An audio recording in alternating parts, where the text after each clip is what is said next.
5 años de experiencia en sistemas de aplicaciones de salud y en financiadores y prestadores y otros agentes de salud. Es miembro de HL7 Argentina en el año 2006 y expositor y conferencista en distintos eventos de salud e interoperabilidad en salud. Humberto Mandirola tiene un doctorado en medicina interna en la Universidad de Buenos Aires, es especialista en medicina interna, en cuidados críticos y aplicación de computación en medicina. Es Sí, miembro no de hay problema. GIVA, que es el Grupo de Informática Médica de Buenos Aires, y de HL7. También es miembro de la SADI, que es la Sociedad Argentina de Investigación Operativa, y la Sociedad Argentina de Salud, y de la Sociedad de Informática Médica, y de la American Medical Informatics Association. Es director y fundador del grupo Biocom. Bueno, y además médico voluntario de Cuerpo y Alma, que de esto se trata un poquito lo que vamos a hablar. Bueno, vamos a hablar de empoderamiento de pacientes a través de Personal Health Record para seguimiento de enfermedades crónicas en poblaciones vulnerables. Como, bueno, vamos a presentar mi ingeniero La Rosa, compañero mío de HL7, Argentina, y yo. Perfecto, todo suyo. Bueno, perfecto. Vamos a ver. Bueno, ¿qué es el empoderamiento del paciente? Empoderar a un paciente es hacerlo participar en sus propias decisiones de atención médica. Un paciente activo, empoderado, tiene la capacidad de resolver problemas y tiene una adherencia al tratamiento mucho mayor que un paciente no empoderado. Por eso se busca, sobre todo para enfermedades crónicas, en donde se requiere que el paciente haga control, reporte datos y tenga una participación más activa para buscar eficacia del tratamiento, empoderar al paciente a través de un registro electrónico, sobre todo en poblaciones donde no tienen acceso fácil a la salud, como es el caso de el impenetrable chaqueño, que es donde trabajamos nosotros, al norte de Santiago del Estero. La importancia del monitoreo de enfermedades crónicas como la diabetes y la hipertensión arterial requiere muchas veces tener valores diarios, que estos pueden ser monitoreados por algoritmos o por inteligencia artificial y dar alerta al médico tratante en el caso de que haya algo que llame la atención. ¿Qué es la historia clínica personal del paciente? Es una herramienta que permite gestionar la información sanitaria al propio paciente.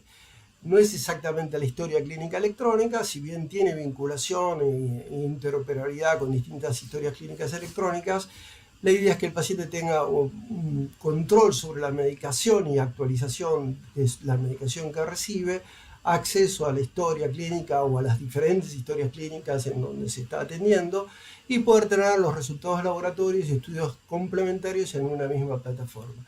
¿Qué ejemplos de PHR hay? MyChart, Google Health, Apple Health y Microsoft Vault, entre los más conocidos, pero hay también un montón de aplicaciones ad-hoc que interoperan con historias clínicas electrónicas para que el paciente pueda manejar, o portales del paciente que permiten esta gestión.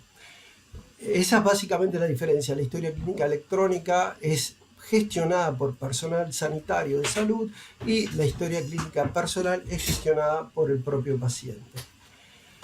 ¿Qué son las enfermedades crónicas en poblaciones vulnerables? Las poblaciones vulnerables son poblaciones económicamente desfavorecidas, ancianos, minorías étnicas, poblaciones rurales o que están en áreas selváticas de muy poco acceso a instituciones de salud. Y los desafíos que se enfrentan son falta de acceso a la atención sanitaria, problemas de transporte, baja alfabetización. Aunque a ustedes les parezca mentira, en la Argentina hay muchas poblaciones que no hablan español todavía, o sea, es muy difícil darse cuenta desde Buenos Aires, pero cuando uno va a zonas como el impenetrable chaqueño, hay gente que habla wichi o otro idioma, y necesitas un traductor para poderte comunicar en el idioma oficial de Argentina. Y las tasas de complicaciones, las enfermedades crónicas de los pacientes no controlados son mucho más altas que las que no. Por eso tiene una alta importancia la morbimortalidad, el control y la asistencia sanitaria y seguimiento de estos pacientes. Estas son estadísticas de distintas fuentes que muestran la adherencia terapéutica de acuerdo al grupo etario. Y muchas, yo ahí les muestro 3 citas, pero hay bastante coincidencia en todas las fuentes, tanto en las fuentes que controlan una enfermedad particular, como es el caso del asma, o no, o general, en que los grupos etarios de mayor edad tienen mayor adherencia terapéutica que los grupos más jóvenes, con lo cual los grupos más jóvenes son los que tienen más riesgo a no seguir un tratamiento tal cual como se los prescribe el médico. Otro de los problemas que también se planteó es el acceso a la tecnología.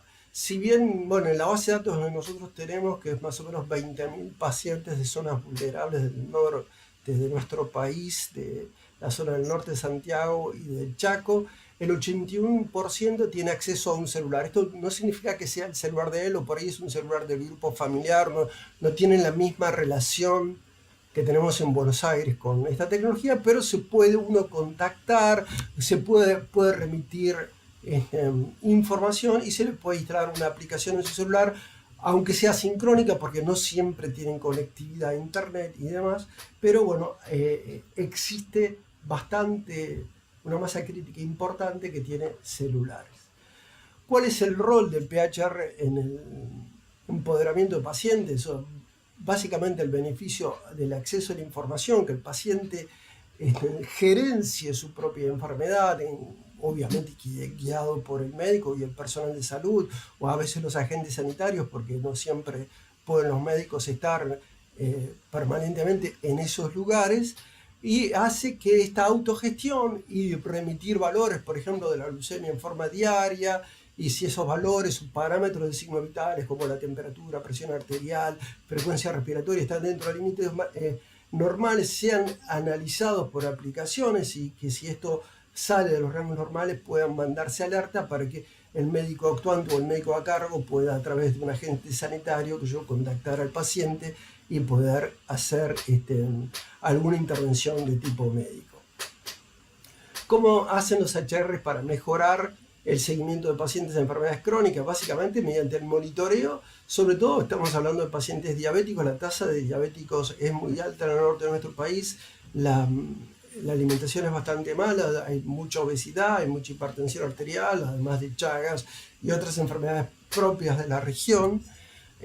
Pero bueno, el reconocimiento de que si está tomando la medicación o si le falta medicación y puede hacer llegar por alguna vía, poder referir análisis de laboratorio o controles que se hace el propio paciente con sus glucómetros o tensiómetros puedan ser almacenados en un mismo lugar y analizados. Los planes de atención médica personalizados y los motores de alerta y los algoritmos de inteligencia artificial que cada vez están más disponibles para las aplicaciones hacen que se pueda mejorar mucho la atención médica y también reduce la cantidad de consultas o visitas al hospital innecesarias. O sea, muchas veces una intervención o una guía a tiempo de un médico en forma de telemedicina o teleconsulta puede hacer una intervención efectiva sin necesidad que haya una visita frecuente al médico. ¿Cuáles son las barreras que nosotros encontramos para este tipo de implementación? Bueno, la brecha digital, o sea, sabemos que el acceso a internet es limitado. De hecho, cuando nosotros vamos al norte llevamos una antena parabólica satelital para tener conectividad nosotros los propios médicos que vamos y para poder tener nuestra historia clínica electrónica en terreno. Y bueno, si nosotros tenemos que hacer toda esa movida para tener conectividad, imagínense la gente local. O sea que si nosotros pensamos que el acceso permanente o conectividad online permanente es tal vez una utopía en la mayoría de los lugares, pero se puede hacer en forma sincrónica, se puede encontrar siempre la vuelta, pero el hecho de la barrera digital es un problema importante. Las barreras culturales y idiomáticas, yo le dije muchas veces, yo estoy atendiendo poblaciones y le digo, sácate la camisa que te voy a revisar y necesito un traductor wichi que le diga lo que yo quiero decirle al paciente. O sea que tenemos barreras idiomáticas y culturales que hacen difícil, digamos, o particular la implementación de estos tipos de este tipo de aplicaciones, pero esto se puede subsidiar mediante los agentes sanitarios, maestros de los colegios que son los maestros en esas zonas tienen una participación y un rol muy importante en el cuidado de la sociedad y son muchas veces los que detectan problemas no solo en sus propios alumnos sino en los grupos familiares y los reportan a los médicos o los agentes sanitarios. La alfabetización es un problema también, pero la solución tal vez a través de interfaces intuitivas y que puedan ser ayornadas a al lenguaje y a la comprensión local de esas poblaciones y poder manejarse en varios idiomas hacen que se pueda franquear la barrera que tiene que ver con la alfabetización. Y un problema grande es la desconfianza de dónde van a ir los datos y demás, que bueno, eso generar confianza a través de educación, extensión y cumplimiento de reglamentaciones. Pero le dejo hablar un poco a Fernando sobre el rol de la interoperabilidad entre el PH y HL7, entre la historia clínica personal y la historia clínica eh, electrónica. Bueno, muchas gracias, Mandy. ¿Me están escuchando bien? Sí. Perfecto, yo por lo menos. Ahí Sí, lo importante es entender, bueno, qué es la interoperabilidad. Vamos a ir rápido porque creo todos los que estamos acá tenemos cierto conocimiento, igual lo vamos a mencionar, es la capacidad entre dos o más aplicaciones o software de intercambiar información y que éstas sea entendible por la otra parte. Es decir, una parte envía y una parte recibe. Pero tiene que saber y ponerse de acuerdo antes de empezar a interoperar qué es lo que se envía. ¿Qué estoy enviando? ¿Una receta? ¿Un dato del paciente? ¿Un encuentro? ¿Una evolución? ¿Una epicrisis? Entonces hay que definir la parte semántica, es decir, qué se envía. Luego viene la parte de la sintáctica y la semántica, qué terminología se utiliza. Puede ser que ahí Mandy estuvo comentando diferencia de lenguaje. También en la prescripción un médico podría decir esto es HTA o es hipertensión arterial o es tensión arterial. Hay distintas formas. Está lo que se denomina polisemia y sinonimia. Entonces, esa interoperabilidad semántica permite encontrar una forma única de transcribir distintos conceptos mediante el uso intenso de la informática, ¿no? Y por último es que el que recibe la información la pueda recibir, procesar y responder. Imaginemos que distintos celulares envían información, pueden ser distintos tipos de celulares, marcas y capacidades. Entonces, el principio de neutralidad tecnológica que se utiliza entre la interoperabilidad es destacable. ¿Y qué es la neutralidad tecnológica? No importa el lenguaje en que fue desarrollado, si fue en Java, si fue en otro tipo de lenguaje, si está en HTML, no importa la base de datos, no importa si es un sistema operativo iOS o Android, es un conjunto de caracteres que deben intercambiarse entre las partes. Entonces, eso facilita mucho. En el caso nuestro, capturamos mediante la información que genera el propio paciente esa información en el PHR. Y para responder PHR, la sigla significa, que lo dijo Mandy, Personal Health Record. Esta información, que la captura uno, va a un servidor central que registra esa petición de información y ese envío que envía cada uno de los pacientes, ¿sí?, de los grupos de riesgo, porque ya está establecido las formas de intercambio y la almacena. Y a su vez, el motor del servidor FHIR, ¿qué es lo que tiene? Unas reglas que ante determinados rangos de valores envían una notificación, ya sea a los pacientes, para indicarle que debe dirigirse a algún centro de atención primaria de salud, por ejemplo, o hacia el grupo médico que los monitorea. Estos beneficios es reduce el intercambio, como dice acá, permitimos integrar distintas aplicaciones, lo que veníamos comentando antes.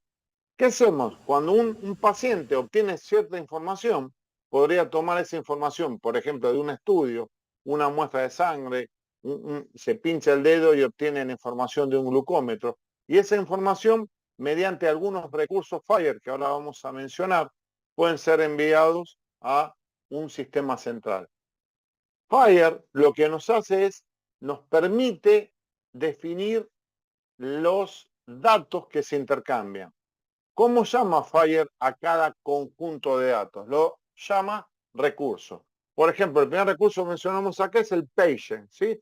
El patient tiene un formato general y para cada situación es capaz de definirse una guía de implementación o un profile o perfil propio indicando qué información se necesita. Después, obviamente, lo segundo que se utiliza es la parte de medication. Acá en medication hay tres instancias distintas desde el punto de vista de FHIR. Uno, que es cuando el profesional médico prescribe ahí se utiliza el recurso llamado Medication Request, ¿sí? Que es decir, la línea de la receta. Ahora, muchas veces, o la mayoría de las veces, sobre todo en patologías donde hay comorbilidades, el médico receta o indica varios medicamentos. Para agrupar a todos esos ítems, se utiliza lo que se llama el Request Group, que es un recurso FHIR que permite agrupar eso.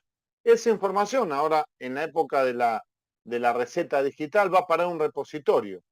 Y cuando alguien hace la entrega del medicamento, una farmacia, lo que se llama la dispensa, hay otro recurso FHIR también vinculado al medicamento que se llama Medication Dispense. Eso es para que vayan teniendo en cuenta cómo FHIR permite y ya tiene pensado, no hay que inventar la rueda.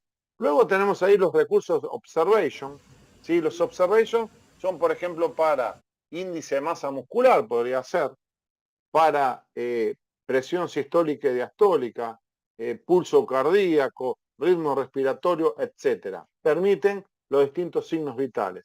Después hay otros que son generales, que es lo que se llama allergy intolerance, que es lo que permite cuando una persona tiene alguna alergia o intolerancia poder informarlo. Yo no soy médico, como yo siempre soy ingeniero, y aprendí acá la diferencia en cuando incluso el recurso FHIR lo permite. Alergia es cuando actúa el sistema inmunológico en la persona como reacción, y la intolerancia es cuando el sistema general, el basal de un paciente, reacciona ante una relación. FHIR tiene discriminado cuándo podría tratarse una alergia o intolerancia, incluso si es alergia al polen, al maíz, TAC, etcétera, por ejemplo. Y después, el último que tenemos es el recurso de immunization, que son las inmunizaciones, es decir, cuando se le aplica algún medicamento, una inmunización a un paciente que lleva ese registro de vacunación. Todos estos recursos interactúan entre sí.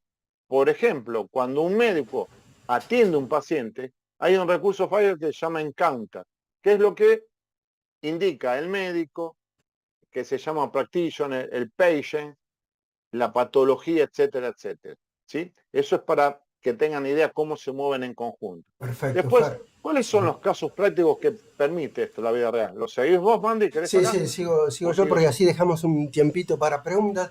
Bueno, los casos Perfecto. prácticos en donde estamos usando esto son para pacientes diabéticos en zona rural que de pronto requieren reportar, como dijo bien Fer, a través del recurso Observation, niveles de glucemia que se miden los pacientes a través de glucómetros o signos vitales que le puede controlar un agente de salud y demás.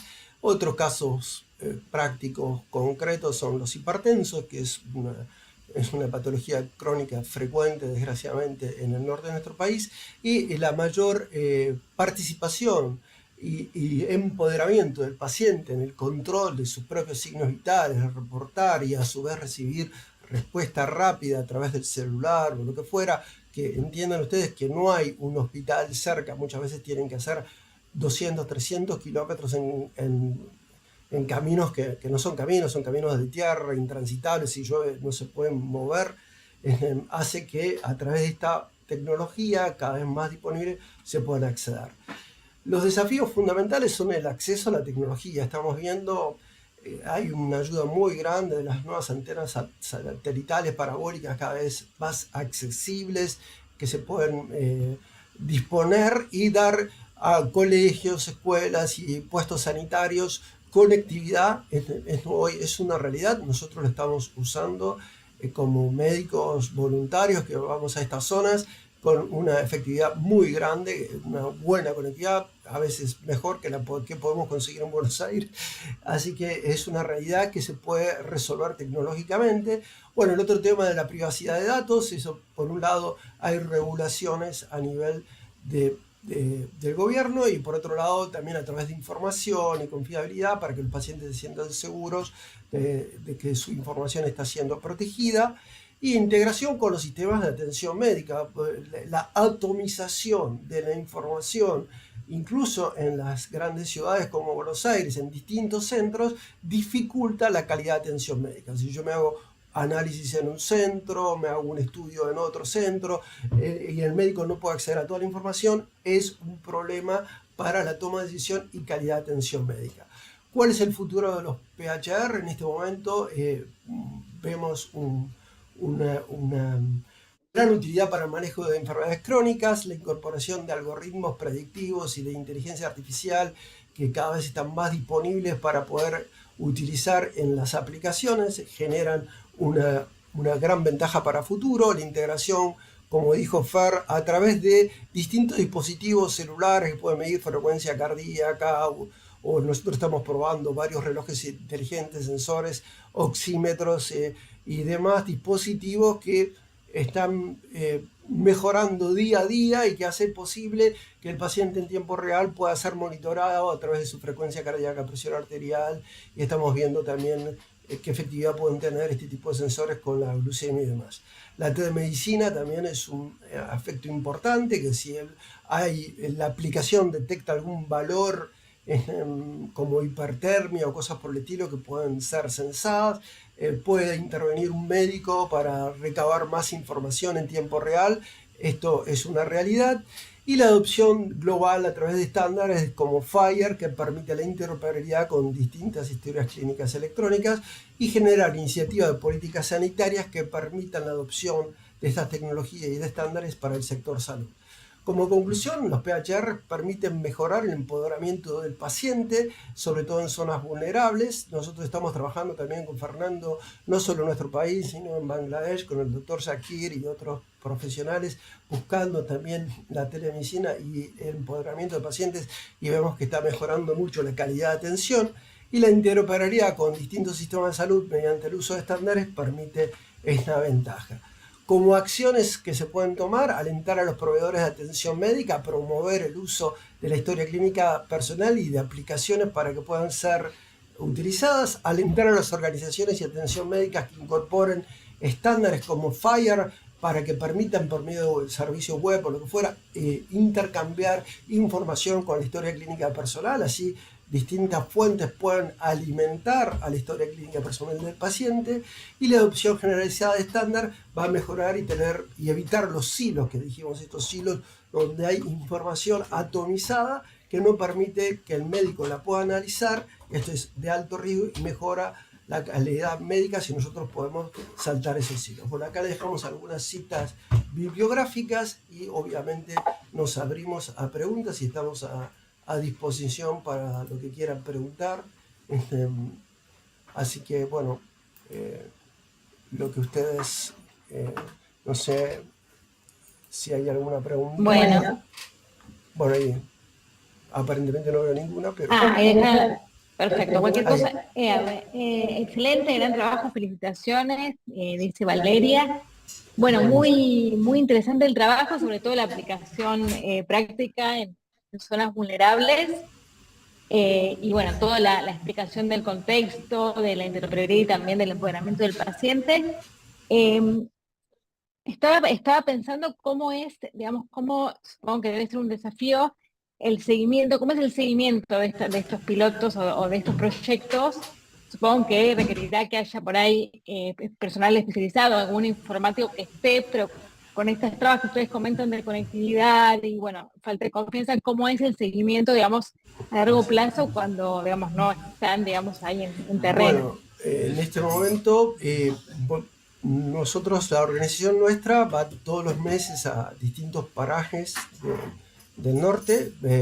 2 veces al año va un grupo grande de más de 100 médicos, en donde se realizan intervenciones incluso quirúrgicas de pacientes que se van seleccionando y poniendo de acuerdo a prioridades y riesgos.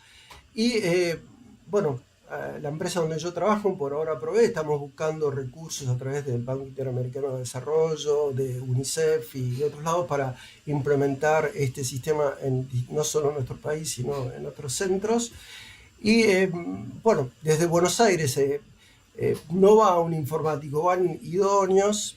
Yo tengo doble rol, soy binario, soy médico e informático. Cuando voy yo, bueno, hago ambas Un cosas. equipo siempre, sí. Yo voy Me como imagino. médico clínico, pero también le dice, Mandy, vení para acá, arreglame esto, lo otro. Y tratamos de que, obviamente tienen que ser aplicaciones. Imagínense ustedes que van 100 médicos que en 2 horas tienen que aprender a manejar la aplicación. La aplicación tiene que ser intuitiva, manejo, eso es un desafío para el diseño. Lo mismo para el PHR, también requiere ser intuitivo, requiere también conocer la cultura local para adaptar la usabilidad, que no es la misma que podemos usar acá en Buenos Aires. Obviamente es gente que por ahí requiere otro tipo de iconos, requiere otro tipo de aplicación, requiere otro idioma, por ejemplo, que esté en Wichi o lo que fuera, para que pueda ser entendido. Y bueno, son todos desafíos. Hasta hace poco, por ejemplo, cuando iba al grupo Gandhi, no teníamos conexión a internet, o sea, llevábamos un servidor, instalábamos una red local, pero estábamos aislados del planeta. Ahora, gracias a, no quiero decir la marca, pero gracias a una antena satelital tenemos conectividad muy, muy buena. Y bueno, y a un precio muy accesible. Así que bueno, la idea es estimular a la incorporación de esas tecnologías. Los celulares por ahí no están en conexión online permanente, pero tenemos una posibilidad de conexión asincrónica. O sea, el paciente por ahí puede cargar datos y cuando tiene en algún lado internet, transferirlos. Eso también es un desafío tecnológico. O sea, el desarrollador que no sea una aplicación web 100%, tiene que ser una aplicación mobile que permita recolectar información y que en el momento que hay conectividad transferirlo, ¿no? Porque no es lo mismo que Buenos Aires, donde hay conectividad por todos lados. Así que bueno, todos esos son desafíos que estamos encarando y la interoperabilidad es importante porque hay información en los sistemas de salud hospitalarios de distintos centros, en distintos programas incluso que tiene el Ministerio, programa para prevención de cáncer de mama, creo que cada uno tiene su sistema. Hoy los pacientes, aunque a ustedes les parezca mentira, traen sus radiografías y estudios en sus celulares, lo cual, salvando las distancias, por ahí no son imágenes super Daikon o lo que fuera, pero te permiten tener una capacidad diagnóstica. Hoy ya es una realidad, aún en el penetrable, ¿no? O sea, también a los que son de ustedes médicos, también me encantaría que se sumen algunos para venir y contar la historia. Y obviamente estamos abiertos a todas las sugerencias y propuestas del grupo del Hospital Italiano.